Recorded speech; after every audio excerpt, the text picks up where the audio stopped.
آج کے تفکر میں اللہ کے تمام دوستوں کو نازیہ نور احسان باہو کی طرف سے حق اللہ بسم اللہ۔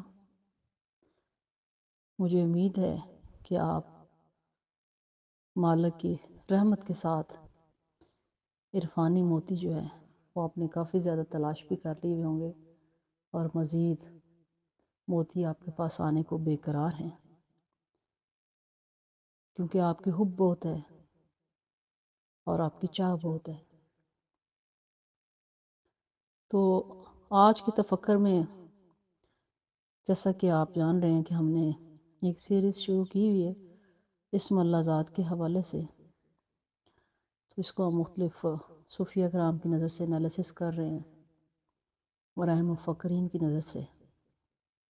تو آج کے تفکر میں آگے بھی میں نے ایک لیکچر میں شروع میں اسم اللہ ذات اور جناب اوس پاک شیخ عبدالقادر جیلانی رحمۃ اللہ علیہ کی حوالے سے کچھ لکھنے کی اور پیش کرنے کی جسارت کی تھی۔ آج پھر اتنی عظیم ترین ہستی جو کہ تمام اولیاء کے تاجدار ہیں، شیخ عبدالقادر جیلانی رحمۃ اللہ علیہ، جی ہاں، اس حوالے سے اسم اللہ ذات کے حوالے سے تو کچھ اور اہم باتیں آپ کو گوش گزار کروں گی۔ رسالہ غوث اعظم ایک وہ مقالہ ہے، اس میں تقریباً 360 سوالات اور ان کے جوابات جو ہیں وہ درج ہیں، اور اس میں کافی اہم باتیں ہیں۔ کچھ باتیں جو ہے میں یہاں اپنے مرشد کامل رب رسول کی نظر سے انالیسس کر کے تو عرض کرنا چاہوں گی۔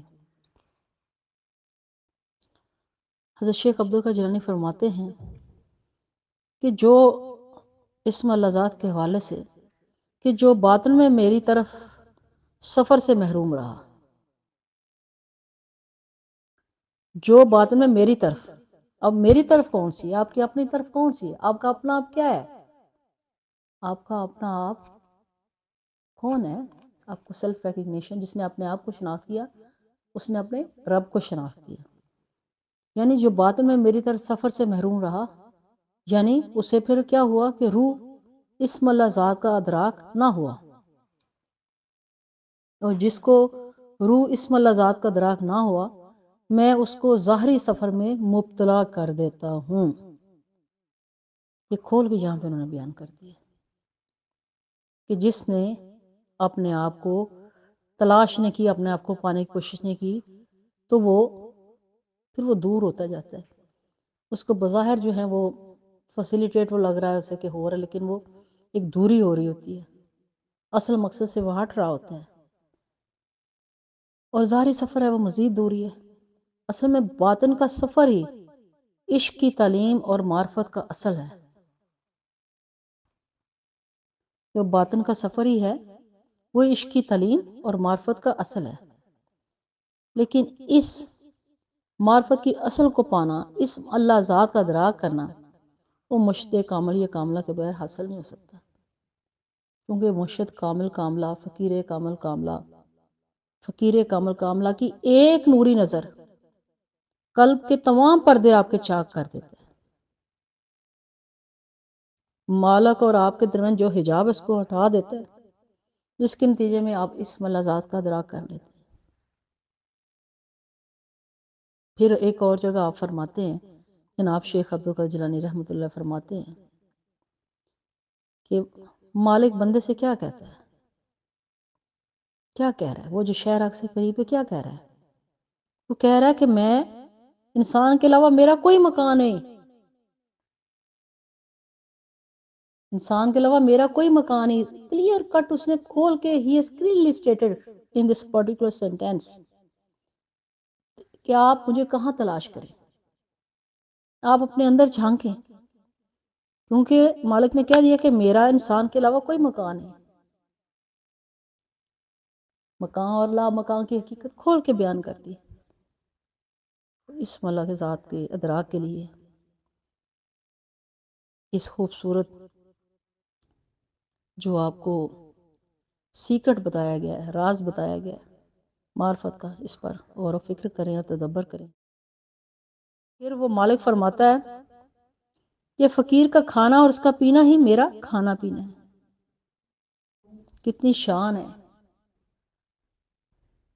رب محمد نے فقر کے کھانے میں فقیر کی مقرر کر دی کہ فقیر کامل اور کاملہ کا کھانا اور اس کا پینا میرا کھانا پینا ہے۔ تو اب آپ یہ سوچیں کہ فقیر جو ہے اس کی اصل غذا کیا ہے، وہ روح کو کیا کھلا رہا ہے، کیا پلا رہا ہے، اور وہ اسم اللہ ذات کا ادراک جس کا اس نے خود جو ہے معراج حاصل کیا، کہ اس فقیر کا جب آپ لڑ پکڑیں گے تو آپ کو بھی اسم اللہ ذات کا ادراک ہو جائے گا۔ پھر ایک اور جگہ رب محمد کھول کے بیان کرتے ہیں اس کو، جناب غوث پاک جو ہیں ایک وہ اپنے آپ سے باتیں کرتے ہوئے، مالک سے کلام کرتے ہوئے دیکھتے ہیں کہ مالک نے مجھ سے کہا میں نے فرشتوں کی تخلیق انسان کے نور سے کی۔ سبحان اللہ، میں نے فرشتوں کی تخلیق انسان کے نور سے کی، اور انسان کی تخلیق اس کو میں نے اپنے ذاتی نور سے تخلیق کیا۔ اب جہاں یہ بات اتنی وضاحت کے ساتھ بیان کر دی ہے، کتنی بڑی فضیلت جو ہے آپ کو باسیت انسان، باسیت اشرف المخلوقات بنا کے مارنے کی۔ آدم کو کتنی بڑی فضیلت مالک نے بخشی، فرشتوں سے بہتر جو ہے مقام دیا۔ رب محمد نے ہمیں بتانے کوئی کوشش کی ہے کہ اپنے آپ کو پہچانو، مجھے جاننے کی کوشش کرو، مجھے پاؤ، دیکھو میں نے تمہیں اپنے نور سے تخلیق کیا، پھر تمہارے نور سے فرشتوں کو تخلیق کیا۔ تو یہ سوچیں کہ پھر کتنا عظیم کرم ہے۔ فَبِإِلَىٰ رَبِّكُمَا تُكَذِّبَانِ، پھر کیسے نہیں مالک وہ کہے گا، وہ رحمان اور رحیم کیسے نہیں کہے گا۔ اسم اللہ ذات کا ادراک جو ہے وہی ایک حقیقت ہے، وہی اول ہے، وہی آخر ہے، وہی ظاہر ہے، وہی باطن ہے، وہی یا حی، وہی یا قیوم ہے، وہی ابتدا ہے، وہ بھی انتہا ہے، اسی کو بقا ہے۔ پھر ایک اور جگہ فرماتے ہیں اسی ہم کلامی میں کہ اللہ تعالیٰ نے مجھ سے کہا، کیا کہا؟ کہا میں نے انسان کو اپنی سواری بنایا اور پھر پورے جہاں کو انسان کی سواری بنا دیا۔ نظر جو ہے وہ جھک جاتی ہے، دل حد ادب سے مر جاتا ہے اور سجدہ ریز ہے، قلب کی نگاہ ہر سو اس کو ہی دیکھے جا رہی ہے جس نے اتنی بڑی جو ہے فضیلت اور شرف انسان کو بخشی، کہ انسان کو اپنی سواری، اپنا ٹھکانہ بنایا، اور پھر انسان کے لیے اس نے کیا کیا، پورے جہاں کو سرنڈر کر دیا۔ اس لیے کہا نا، سوچو سمجھو غور کرو، میں نے تمام کائنات تمہارے لیے مسخر کر دی۔ تو kindly try to conquer yourself, آپ کے لیے یہ تمام کائناتیں بنائی گئی ہیں، ان کو مسخر کیجیے، اپنے اندر اتریے، جھانکیے، اسم اللہ ذات کا ادراک کرنے کی کوشش کیجیے۔ پھر ایک اور جگہ فرماتے ہیں میں انسان کا راز ہوں اور انسان میرا راز ہے۔ مالک پھر جو ہے وہ بندے کو مخاطب کر کے کہتا ہے کہ میں انسان کا راز ہوں اور انسان میرا راز ہے۔ آپ یہ دیکھیں نا، اس لیے تو کہا گیا نا کون ہے جو آپ کی شہرہ سے قریب ہے۔ جب مالک نے یہ چاہا کہ میں پہچانا جاؤں، اس نے آدم کو تخلیق کیا۔ میں ایک چھپا ہوا خزانہ تھا، اور میں نے جب چاہا کہ میں پہچانا جاؤں تو اے بشر، اے آدم، میں نے تجھے تخلیق کیا۔ اگر انسان یہ بھید جان لے کہ اس کی میری نظر میں کیا قدر و منزلت ہے، تو ہر سانس میں یہ کہے، کیا کہے کہ آج کس کی بادشاہت ہے سوائے میرے، کہ آج کس کی بادشاہت ہے سوائے میرے، بے شک نازیہ نور باہو اس بات کی تصدیق کرتی ہے اپنے مشتاق کامل رب اور رسول کی نظر سے، لا الہ مالک الحق المبین محمد رسول اللہ صادق الوعد الامین۔ لیکن انسان جو ہے وہ باطنی خزائن سے آگاہ نہیں ہے،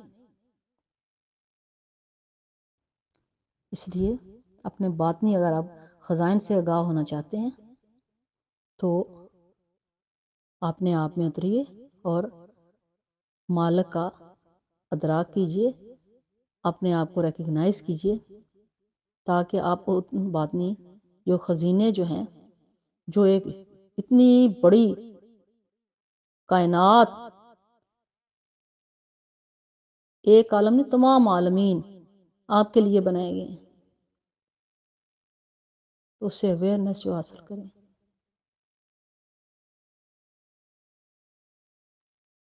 پھر ایک جگہ اور بڑی خوبصورتی سے رب محمد جو ہیں وہ ہم کلام ہوتے ہیں اور فرماتے ہیں، اے غوث اعظم، انسان کوئی کام نہیں کرتا،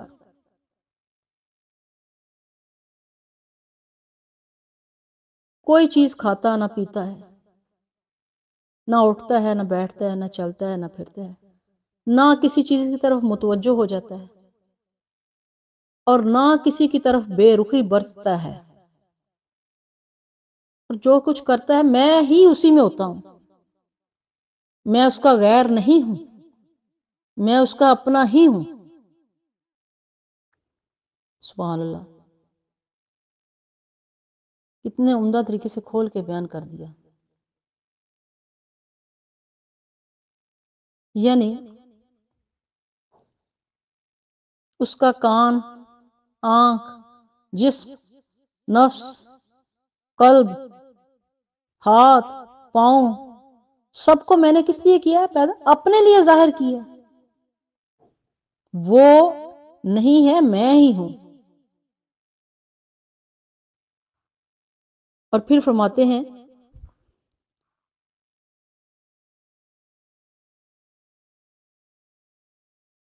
کہ اے غوث اعظم، اس فقیر کو تلاش کر۔ کون سے فقیر کو؟ وہ فقیر جو فقر اور عشق کی آگ میں جلا ہوا ہے۔ کیوں تلاش کر اس کو؟ اس لیے کہ اس کے اور میرے درمیان کوئی پردہ حائل نہیں ہوتا۔ کوئی فقیر مل جائے تو اس کے قریب جانے سے کیا ہوتا ہے؟ نوری نظر حاصل ہوتی ہے، باطن کی تعلیم حاصل ہوتی ہے۔ فقیر کی جو نظر ہے وہ نوری نظر ہے، کیونکہ وہ فقیر نہیں دیکھتا، میں دیکھ رہا ہوں، میں دیکھ رہا ہوتا ہوں۔ پھر کیا ہوتا ہے؟ اس فقیر کی جس میں مالک ہی ہر طرف ہوتا ہے، وہ ایک نوری نظر سے قلب اور روح کے تمام مردہ مقامات زندہ ہو جاتے ہیں۔ وہ جو آپ کے تمام لطائف ہیں، تمام مقامات ہیں، وہ زندہ ہو جاتے ہیں۔ ایک لمحے میں مشتاق کامل کاملہ، فقیر کامل کاملہ اس پردے کو چاک کر دیتے ہیں اور آپ کی باطنی آنکھ کھل جاتی ہے۔ وہ نور، وہ صراط مستقیم جس کا آپ اتنے عرصے سے ریاستیں کر کے اس کا ادراک نہیں کیا ہوتا، وہ ایک نقطہ ایک لمحے میں آپ پر آشکار ہو جاتے ہیں، اور نتیجتاً زمین اور آسمان کے تمام خزائن جو ہے نا، جو انسان کے اندر بند ہوتے ہیں، وہ آپ پر واہ ہو جاتے ہیں۔ ان تمام جو خزائن جو انسان کے باطن میں بند ہے، جو راز معرفت ہے، ان کا راستہ کیا ہے؟ ان کا راستہ اسم اللہ ذات ہے۔ یعنی تمام جتنے بھی معرفت کے جو سیکرٹس ہیں، مقامات ہیں، خزائن ہیں، ان تمام کا جو آتے ہیں نا، this road leads towards final success and final target. تو that is what is that? اسم اللہ ذات. اور یہی اللہ جو ہے، اللہ کا ذاتی نام ہے اسم اللہ. تو کیوں نہ آج ہم آپس میں مل کر، میں اور آپ، اس جو عظیم تخلیق کا مقصد ہے، شناخت کا جو مقصد ہے، جو معرفت کے خزانے ہیں، جو تسخیر کائنات ہے، اس کا جو ہے وہ ہم بھی اس کو حاصل کرنے کی کوشش کریں اور مقام معراج تک پہنچیں. آج کے لیے اجازت چاہتی ہوں. اگلے تفکر تک کے لیے حق اللہ، بسم اللہ.